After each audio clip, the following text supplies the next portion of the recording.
In this video, I'm showing how the Australian Senate vote counting process is done. I'll be using the example election from the AEC website.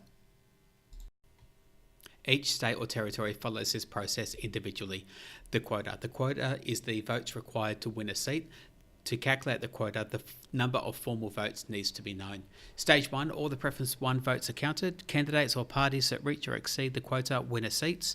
Stage 2, each winning candidate's votes are redistributed at a reduced transfer value. Stage 3, the lowest winning candidate is eliminated, and in Stage 4 we repeat stages 2 and 3 for the new winners until all the vacant seats are filled. Determining the quota. The quota is the number of votes required for a candidate to win a seat. The quota is calculated for each election because it's based on the number of formal votes received and vacant seats at the election. The formula for the quota is the number of formal votes divided by the vacant seats plus 1, and after that calculation we add 1. Just below in the example from the AEC website, the candidates were 8, the formal votes are 69,993 and the vacant seats are 6. So using the quota formula, which is formal votes divided by vacant seats plus 1 and then add 1. From the example, we get 69,993 divided by 6 plus 1, and then we add 1. That gives us 69,993 divided by 7 plus 1. So that's 9,999 plus 1. So the quota in the example from the website is 10,000 votes. Stage 1, count 1. All the first preference votes are counted. Parties or candidates who reach or exceed the quota win a seat or even 2. The winning parties and candidates are listed in order of highest votes. And the third thing is the winner's surplus votes are calculated. The surplus votes are votes more than the quota. On the right hand side, looking at the example from the website, I've got the candidates A to H, so that's the 8 candidates. Highlighted in green are the 3 winners, so the ones who reached more votes than 10,000. So A, B and F are the winners. In the table below that, I've got the winners in order of the highest votes. So B came in first with 16,000 votes. Their surplus votes are 6,000 because there are 6,000 over the quota of 10,000. Candidate A had 15,001 votes, so their surplus is 5,001. Candidate F had 13,500 votes, so the surplus is 3,500. The Stage 2 process is about redistributing each winner's surplus votes. All of the winner's votes go to the voter's next preference candidate at a reduced transfer value. Why all of the winner's votes are transferred? Only the surplus votes need to be redistributed, but to account for each voter's next preference candidate, all of the votes get transferred but at a reduced transfer value. The transfer value formula is the winning candidate's surplus votes divided by their total votes.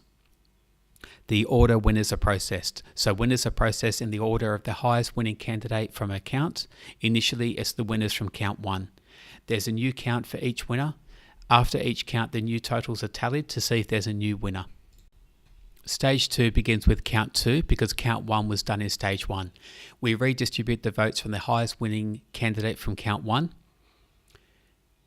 So in the example on the right hand side, the highest winning candidate is candidate B with 16,000 votes. Their surplus votes are 6,000. So we work out their transfer value using the formula, which is their surplus votes divided by their total votes. So for this candidate is 6,000 divided by 16,000. So the transfer value is 0.375. In the table below, we can see in the example how candidate B's second preference votes were redistributed amongst the remaining candidates. And then we multiply those values by the transfer value, and that gives us the actual votes that get transferred to each of those candidates. On the table on the right hand side, we then tally up the new totals for this count. So this is count 2. So we start with count 1 totals. We now add in the count 2 second preferences for each candidate, and that gives us our count 2 totals for each candidate. And the final step with any count is to see if there's a new winner, so if there's any candidates with more than 10,000 votes. And in this example, there's no new winners, so we continue on with stage 2 and we're up to count 3. Stage 2, count 3. This is the same process as count 2, but we're going to redistribute the votes from the second highest winner this time, the second highest winner from count 1. So we redistribute all of their votes to their second preference candidate at a reduced transfer value. So on the right hand side, following the example, the second highest winning candidate is A with 15,001 votes. Their surplus votes are 5,001. The transfer value is 5,001 divided by 15,001, so the transfer value is 0.334. In the table below, we can see in the example how candidate A's second preference votes were redistributed amongst the remaining candidates. And then we factor in the transfer value of 0.3334, and we can see how many votes were transferred to each of those candidates in this count. So then we do the count 3 totals. We start with the count 2 total. Now we add in the count 3 second preferences, and that gives us our count 3 total for each of the candidates. And the final step with any count is to see if there's any new winners. We can see here that no one's reached the quota of 10,000, so there's no new winners. So that completes stage 2, count 3. We're still doing stage 2, and we're now going to go on to count 4. Stage 2, count 4. At this stage, there might be 3 possible scenarios. Scenario 1 is to keep processing the winner's surplus votes from count 1. The second scenario might be that if there are no more winners from count 1, then you process stage 2 step for winners from count 2 or 3. And the third scenario is if there's no more winning candidates to process, then stage 3 process begins. In this example on the right hand side, we're going to be doing the first scenario, which is to keep processing the winner's surplus votes from count 1. On the right hand side, the third highest winning candidate from count 1 was F with 13,500 votes. Their surplus votes are 3,500. The transfer value is 3,500 divided by 13,500. That gives us a value of 0.2593. In the table below, you can see in the example how candidate F's second preference votes were redistributed amongst the remaining candidates at a transfer value of 0.2593, and that shows how many votes they each got. We then do the totals for this count 4. So we start with the count 3 totals. Now we add in the count 4 second preferences, and that gives us our count 4 totals for each candidate. And then the final step with any count is to see if there's any new winners, and we can see here there's no new winners. No one's met the quota of 10,000. So I've just written down the bottom here. So in this example, the stage 2 process is now finished because all of our winning candidates from count 1 have now been processed. All their surplus votes have been redistributed. So the stage 3 process starts next. Stage 3. The candidate with the lowest votes is now eliminated and all of their votes are redistributed. How their votes are redistributed. So there's 4 points here. The first one is about the counts. So each transfer is a new or different counts. The transfer order, counts are done in order of highest transfer value firsts, and who they're going to. The votes are going to the voter's next preference candidate. And the transfer value, votes are transferred at the value the eliminated candidate received them at. And on the example on the right hand side, I've got the table there showing the results from count 4. Highlighted in orange, we can see candidate C has the lowest votes. So in this process, candidate C is now eliminated. Stage 3, redistributing candidate C's votes at the same transfer value they received them at. There's a new count for each transfer value in order of highest transfer value. On the table on the right hand side up the top there, I've got the candidate C's votes. So at each count they receive votes and therefore at what transfer value. Highlighted in yellow is the highest transfer value, which is transfer value 1. Now looking at the table below, we can see how the votes got redistributed. So we start with count 5 in this process because counts 1, 2, 3 and 4 were done in the earlier stages, in stages 1 and 2. The highest transfer value for candidate C is 1. This is where they got votes from count 1 and the quantity was 500. So we now look at the voters' ballot paper and we can see that the preference 1 candidate was candidate C, and therefore these votes now go to the voters' second preference candidate. In the table below, we can see how they got redistributed in the example. We can see that candidate G received all 500 of the second preference votes. The transfer value is 1, so therefore G got 500 votes in this count. Now we do the count 5 totals. So we start with count 4 totals. Now we add in the count 5 transfers and we end up with our count 5 total for each candidate.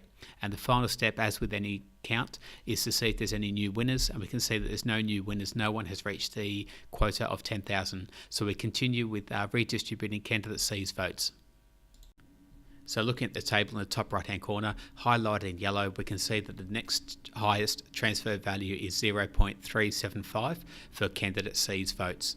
So looking at the table below, starting with count 6 now, the highest transfer value is 0.375. This is where candidate C received votes from the count 2 process. They were candidate B's surplus votes. The quantity was 2,000 votes, so we now review the voters' ballot paper and we see the preference 1 candidate is B, the preference 2 candidate is C, that's why C's got them at the moment, and now these votes go to the voters' third preference candidate. In the table below, that shows where they went to in the example from the website, so they've all gone to candidate G, so that 2,000 votes at a transfer value of 0.375, so that means 750 votes get transferred to candidate G in count 6. Now we do the count 6 totals, so we start with count 5, then we add in the count 6 transfers, and we end up with our count 6 totals. And at the end of every count, we see if there's any new winners, and we can see there's no new winners, no one's reached 10,000.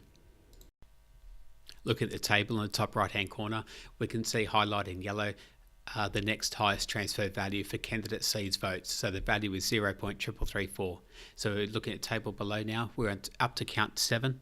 The highest transfer value is 0.334. This is where candidate C received votes from count 3, which was candidate A's surplus votes. The quantity was 900. Now we review the voters' ballot paper. We see the preference 1 candidate is A, the preference 2 candidate is C. These votes now go to the voters' third preference candidate. In the table below, we can see how in the example those votes got distributed. So candidate E got all 900 at a transfer value of 0.334. So the votes transferred in count 7 is 300 to candidate E. We then look at the totals. So we start with count 6. Now we add in the count 7 transfers and we end up with our count 7 total. And we look to see if there's any new winners, and highlighted in green, we can see that candidate E is now a new winner. So count 7 has resulted in a new winner, candidate E. The process is to continue redistributing candidate C's votes and then process the new winner's surplus votes, which is the stage 2 process again. On the table in the top right hand corner, highlighted in yellow, is the next highest transfer value of candidate C's votes. So it's 0.2593. It's also their last transfer, so this is the final step for candidate C. So we're up to count 8 and we do the transfer of 0.2593. This is where candidate C got votes in the count 4 process, which was candidate F's surplus votes. The quantity was 8,000 votes. We now review the voters' ballot paper and we see the preference 1 candidate is F, the preference 2 candidate is C, and therefore these votes now go to the third preference candidate. In the table below, we can see in the example how they got redistributed. So candidates D and G picked up some votes. So D got 7,330 and G got 670 at a transfer value of 0.2593. So the votes transferred was D got 1,900 and G got 173. We now do the count 8 totals. So we start with count 7, add in the count 8 transfers, and we end up with the count 8 totals.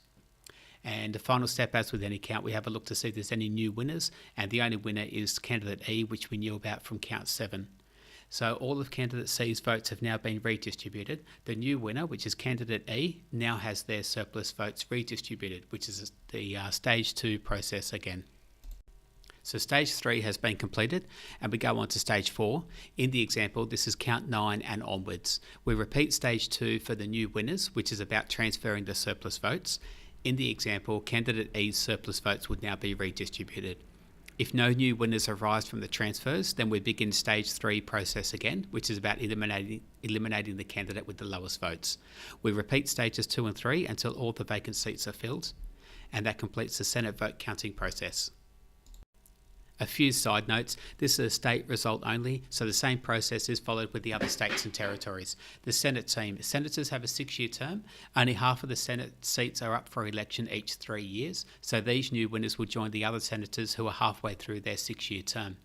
And in the table below, I've got highlighted in red the 2 candidates who didn't win a seat, just in case anyone's out there wondering who didn't win the AEC example election. Okay, thanks for watching.